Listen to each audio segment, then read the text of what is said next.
You're listening to Release Your Resistance with Bex Beltran, episode 45.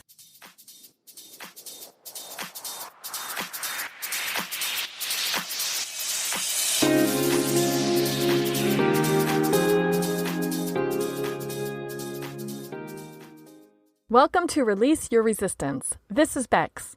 The only reason why any of us don't have what we want in life is because of our own resistance. Right now, I'm learning how to recognize and release my resistance, and this podcast tells you how you can release your resistance so that you can live the exact life that you want. Let's get started. Last month, I came upon a journaling prompt while I was doing my beloved morning ritual. Weeks or maybe months before, I had been inspired by an article from Martha Beck called 20 Questions That Could Change Your Life. When I came across that article, I decided that some of those questions would make great writing prompts, and I wrote them in the margins of my journal. Then, as I encountered each question, I'd answer it according to however I was feeling that day. The very last prompt that I wrote towards the end of the notebook was, what questions should I be asking myself? When I finally arrived at that prompt, I saw it that morning and I remember thinking, I don't have any questions to ask myself.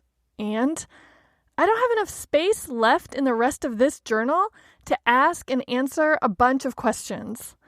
And I also remember thinking it was getting late, and since I didn't have any questions to ask myself, maybe this was a good time to finish writing and start my day. I could save this prompt for later or just skip it completely.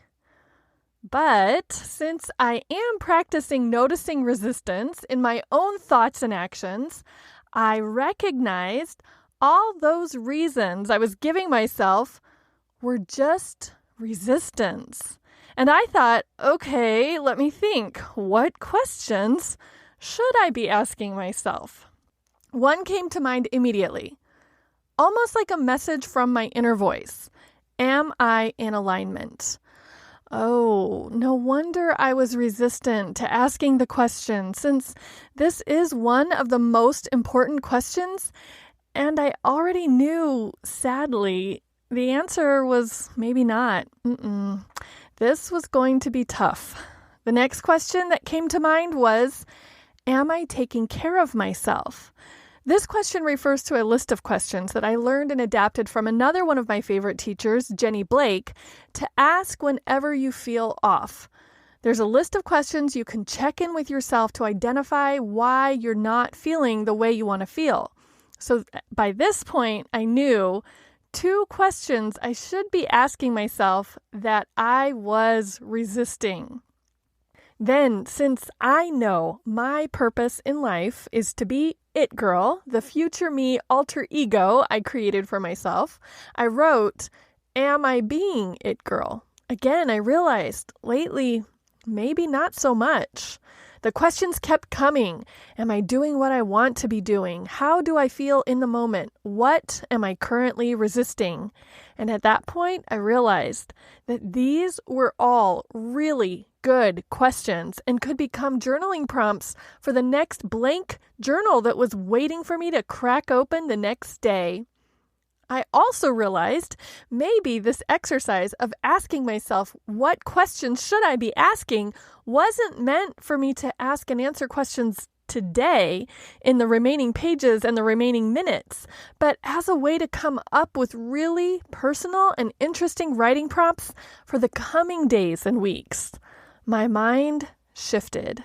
I was no longer resistant to this question. I no longer felt like I didn't have enough space and time. Now I was curious. Now I kind of wanted to dig around in my brain and explore my thoughts and answer the questions I had come up with so far. I was up to 6 questions by this point. And you know me, when I start a list, once it gets past a certain point, it's destined to become a list of 10. And the interesting and thought-provoking questions kept pouring out of me. What am I telling myself I don't want to do? Why? What is delighting me right now? What does my inner voice want to tell me? It was obviously already offering me so much with just this list of questions. How can I be unconditionally loving today? And finally, a bonus question and an old favorite standby that I love so much. What am I grateful for? This was an exciting exercise and list of questions for me.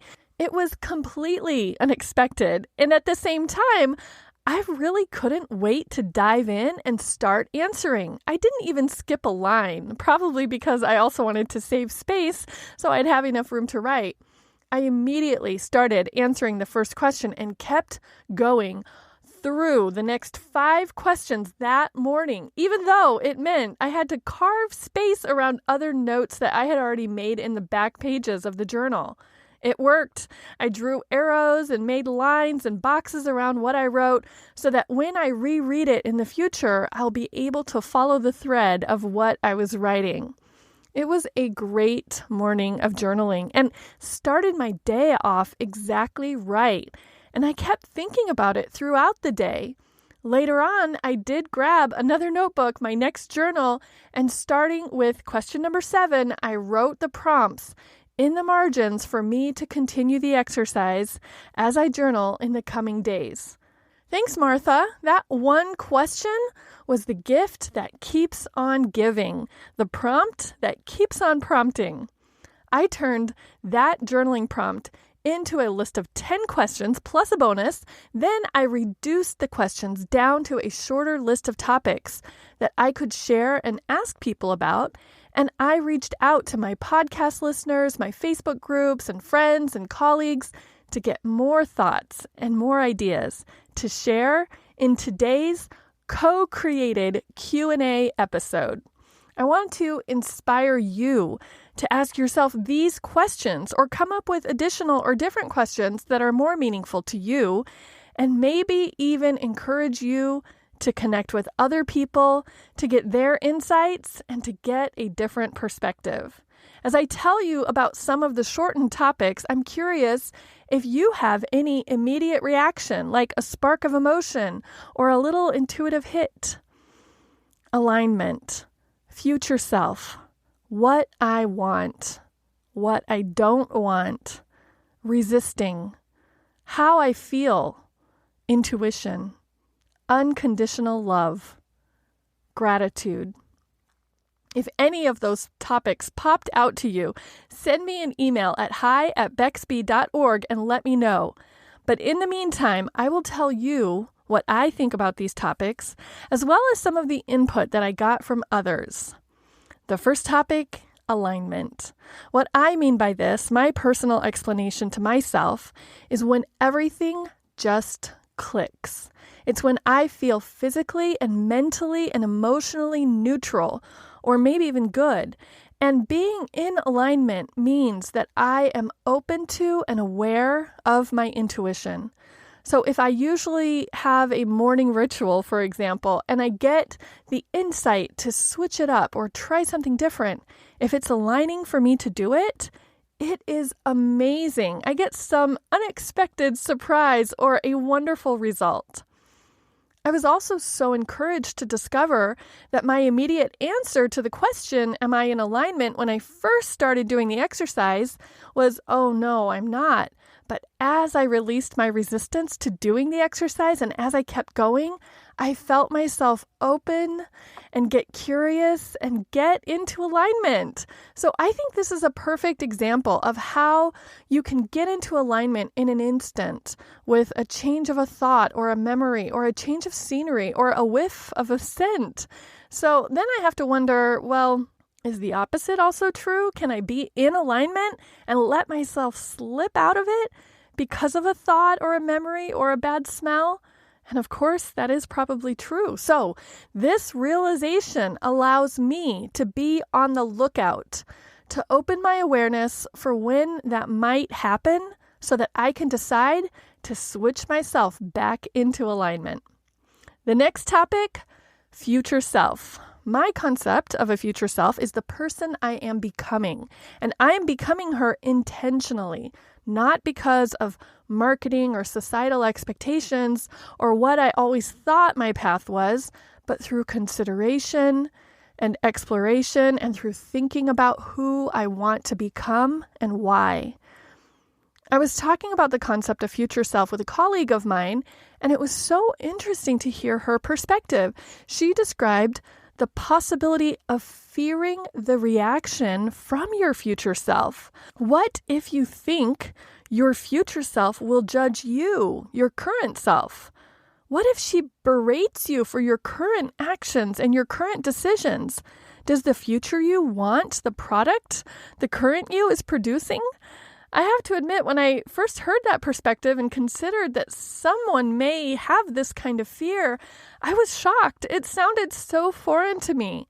But in the following days, I started to recognize this a little. Maybe not the same way that my colleague was describing it to me, but I started to notice that I sometimes use the threat of my future self's disappointment against myself.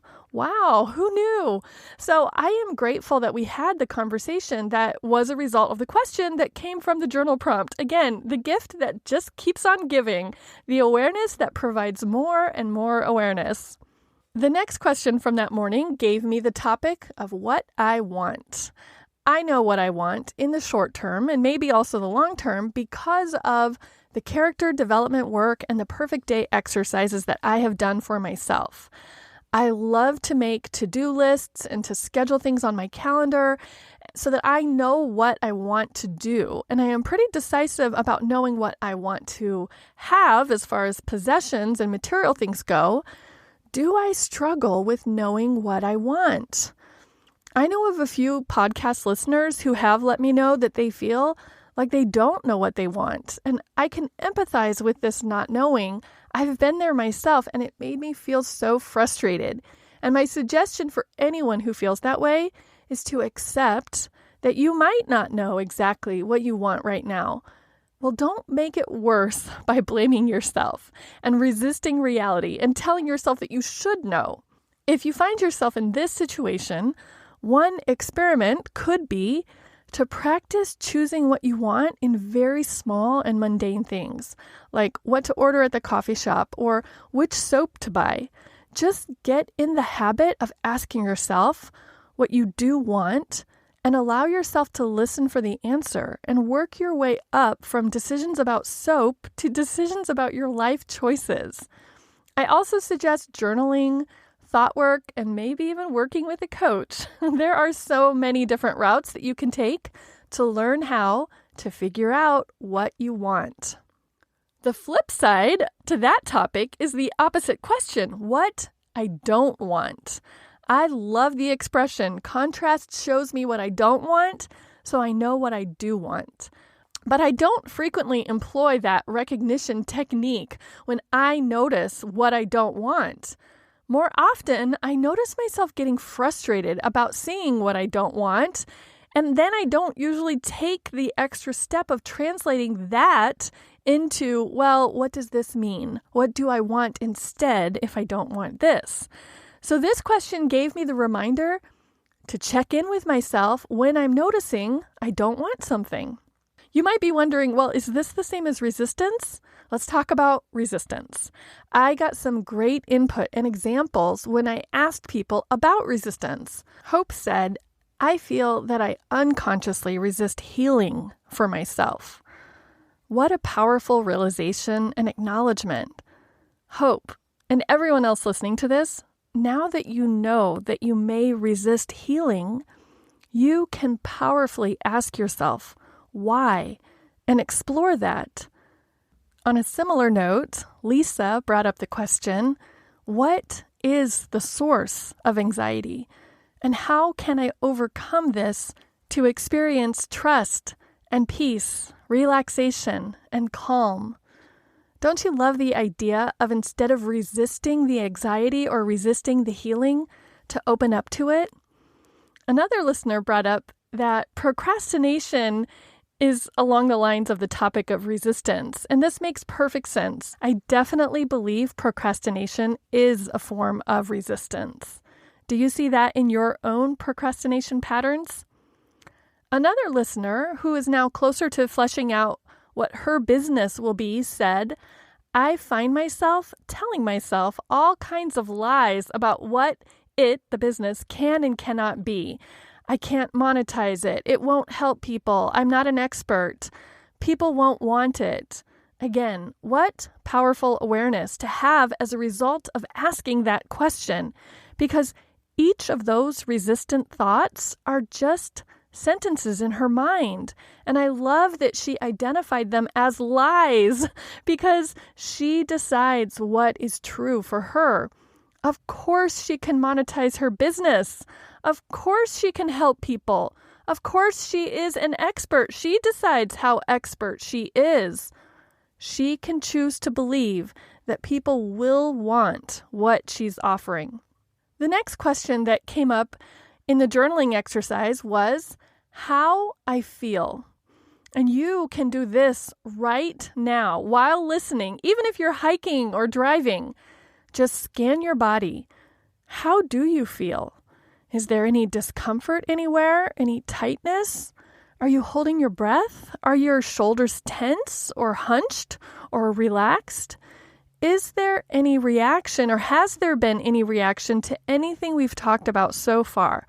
Like a tickle or a tingle or a fluttering when a certain topic or memory came up? Was there any tightness? Was there any release? I love asking my coaching clients to describe the physical sensations that accompany their emotions. I have one client who tells me that she feels some of her emotions in her chest and her gut. And I have another client who can feel her face and neck get hot.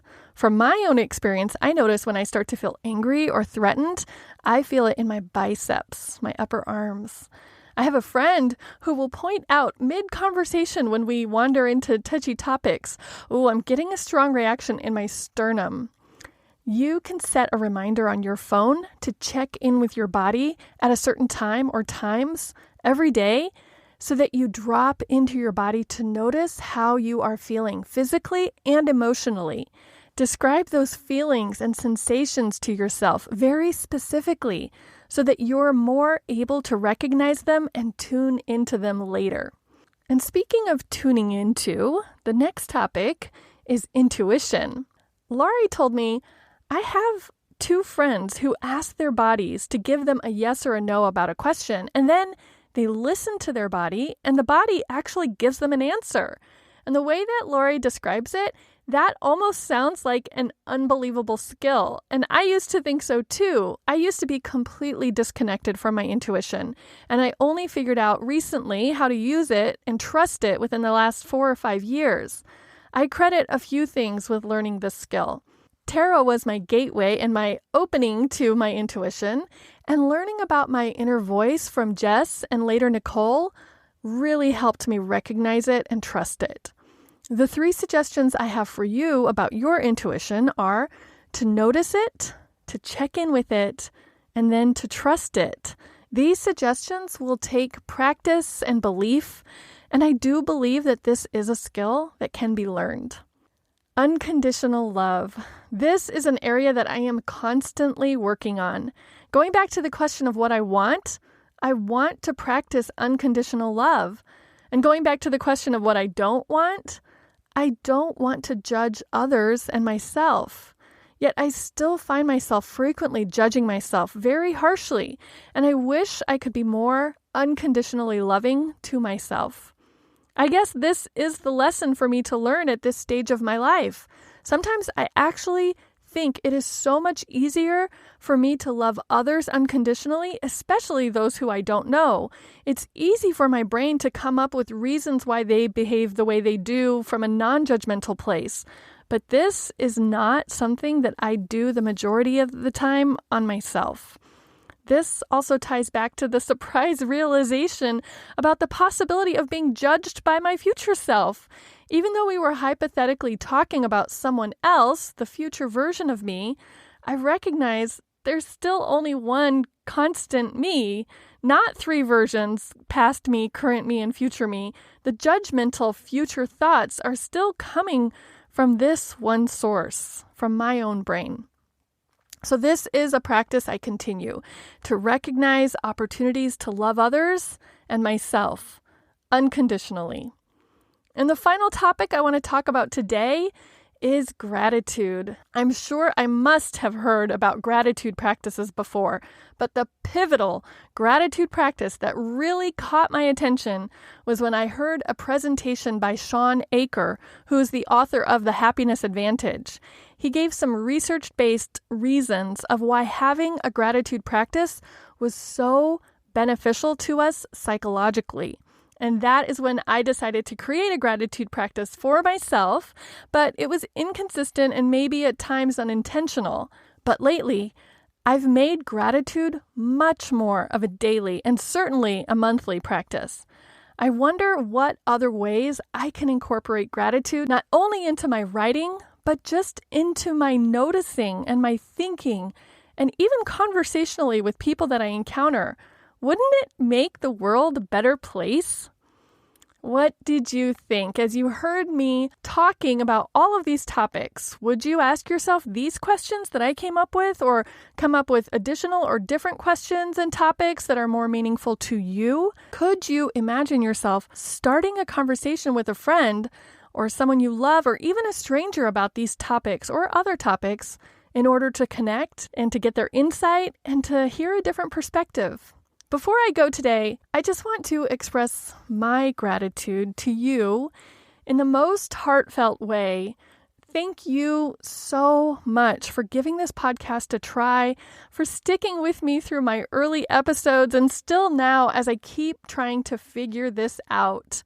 We just passed 10,000 downloads of the Release Your Resistance podcast in October of 2020. Thank you so much. This blows my mind. And even though reaching a specific download number was never a goal or a priority for me, I am really touched and excited and proud and humble all at the same time that some of you have listened to every single episode and shared them and re-listened to them. Thank you.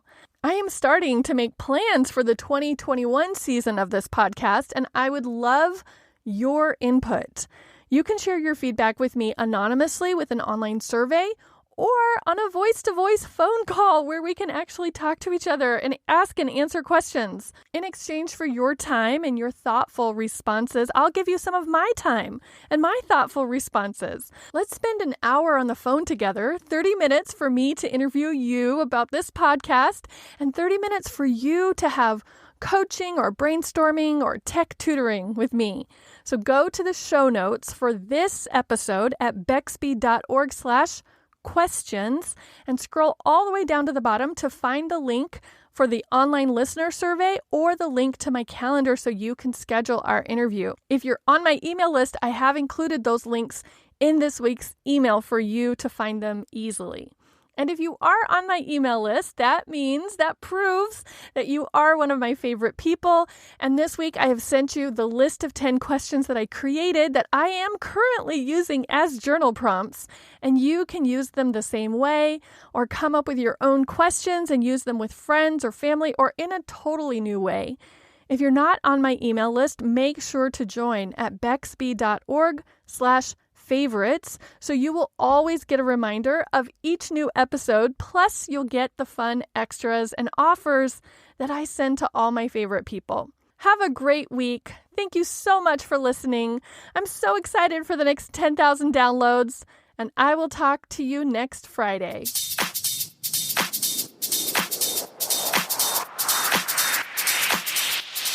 This has been Release Your Resistance. Thank you for listening. If you like this podcast, make sure you're subscribed and leave a review on Apple Podcasts. Also, think about someone who you know who would love this episode and share it with them. There should be a share button on your app if you're listening to this on your phone. If you'd like to continue this conversation one-on-one or in real time, come visit me on my site at bexby.org to see how we can work together.